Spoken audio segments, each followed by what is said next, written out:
What's up, everybody? Welcome back to Diesel Creek. My name is Matt. Behind me, this big beauty I just brought home here.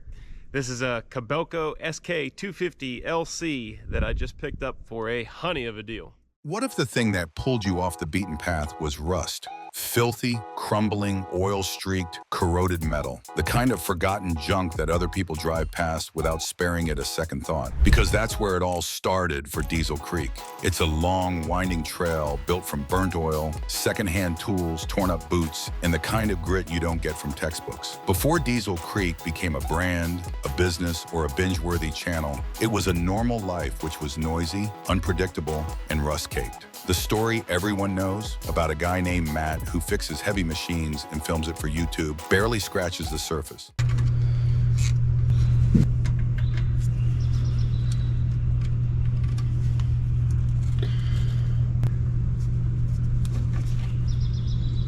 But we are here to peel back the layers of a story built on burnt oil, torn up boots, and grit that doesn't allow you to give up. So buckle in, because once we start this engine, there's a no turning back. Let's take the long road to Diesel Creek's early years. Before there were thumbnails, subscribers, or even the name Diesel Creek, there was a kid who grew up in rural Pennsylvania, surrounded not by the fame or internet culture, but by contradictions. Matt Stetter's roots were split between two very different men who shaped his life. On one side, there was his grandfather, a man whose hands told stories of a life spent with machines, the kind of person who was an expert at bringing rusty old engines roaring back to life. He was a true tradesman with pure mechanical wisdom. While on the other hand was Matt's father, a white-collar salesman who was familiar with pressed shirts, cubicles, and office meetings. It was this tension between practical grit and polished sophistication that shaped Matt's outlook early on in life. And like a lot of kids stuck in the middle, it took time for things to actually make sense. He wasn't born holding a wrench or with raw, unpolished talent. For a while, it actually looked like he might just follow the same path as everyone else, with classrooms, lectures, maybe a regular desk job. But something about that life just didn't seem to fit. The stillness of school desks and monotony of 9-to-5 jobs wasn't the right fit for him. So when the moment came, Matt made a decision that in small towns often feels heavier than it should. He enrolled in trade school. He learned welding,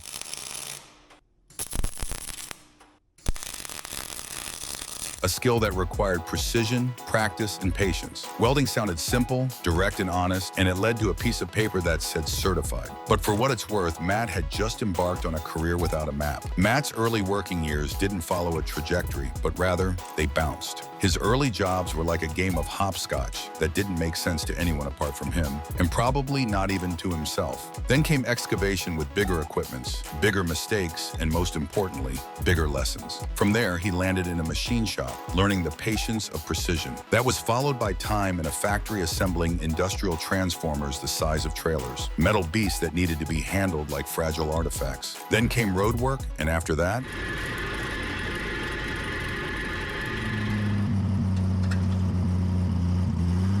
there was pipeline construction. At one point, he was literally laying fiber optic cable in towns so remote, Google Maps didn't even acknowledge their existence. If you looked at his resume on paper, it wouldn't make much sense. The lack of promotions and hierarchy was just odd. It was mostly just jumps, zigzagging across the trades, across the state, across skill sets. However, amongst all the changes, he wasn't just working jobs. He was absorbing knowledge that no school could teach. He developed a sense for steel fatigue, a mental checklist for diesel issues, a reflex for which bolts strip first, and most importantly, an instinct for how to approach any problem when something breaks in the middle of nowhere. Back in high school, Matt and his friends spent weekends buried in mud, tearing through trails, and of course, constantly fixing what they broke. Every time something fell apart, they pulled it back together, and sometimes they even filmed it with handheld camcorders and GoPros taped to helmets. The footage was shaky, but there were no production costs. However, they weren't doing it for likes or algorithms. They did it because it was fun, because it was a way to look back, a way to document the effort. Over time, the bikes faded out of the picture. They were replaced by excavators, skid steers, and aging construction gear. But that urge to film never left. Even while working long shifts in the pipeline world, Matt still carried a camera, not to post, but just to record quietly on the side. Until one day when things started to change. A hydraulic system that didn't want to respond, wrenches were put to work as fluids leaked and time ticked away. But we don't want to hog the auxiliary circuit. We're going to take it from up here, we'll put a T in the line, and we'll run a hose right up here to this block.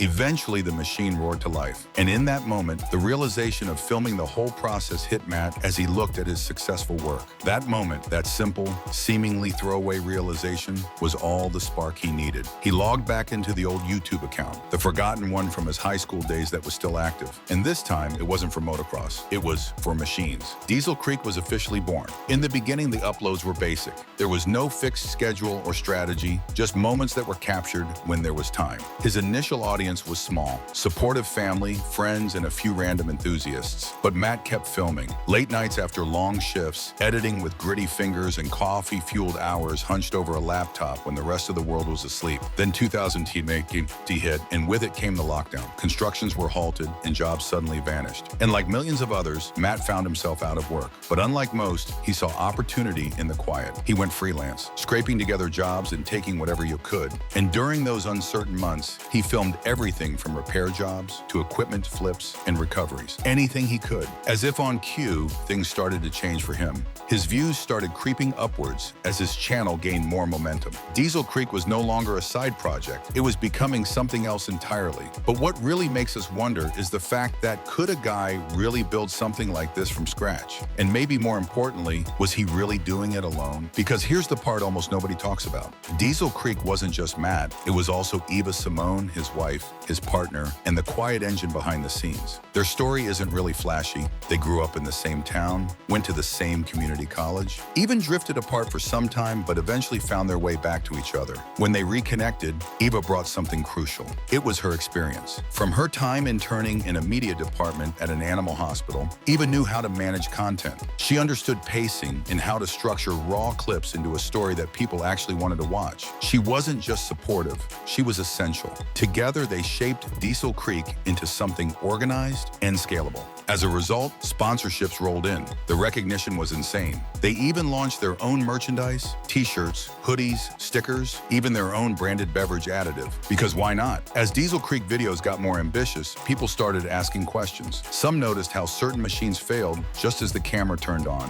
how breakdowns appeared perfectly timed. Others pointed out how massive projects seemed logistically complex, raising the question, was someone helping foot the bill? One theory, named the Scrapyard Gold Theory, claimed Matt already knew the issues before filming, that the rescue moments were a little too clean. And then there was the main suspicion. Was some of his content staged? But here's what really matters. Even if the storytelling is tuned for engagement, the grit, the hard work, and the risk is all real. Because Diesel Creek isn't a TV drama. There's no safety net. It's just a guy, his camera, some rusted out machinery, and his determination to see what can still be saved. From forgotten bulldozers to rusting military equipment, Diesel Creek has become a YouTube channel where every old machine gets one last shot. So is everything you see on Diesel Creek exactly as it seems? Or is there a little more grease behind the curtain? Let us know what you think in the comments. Also, don't forget to hit the like button and subscribe to our channel. We'll see you in the next one.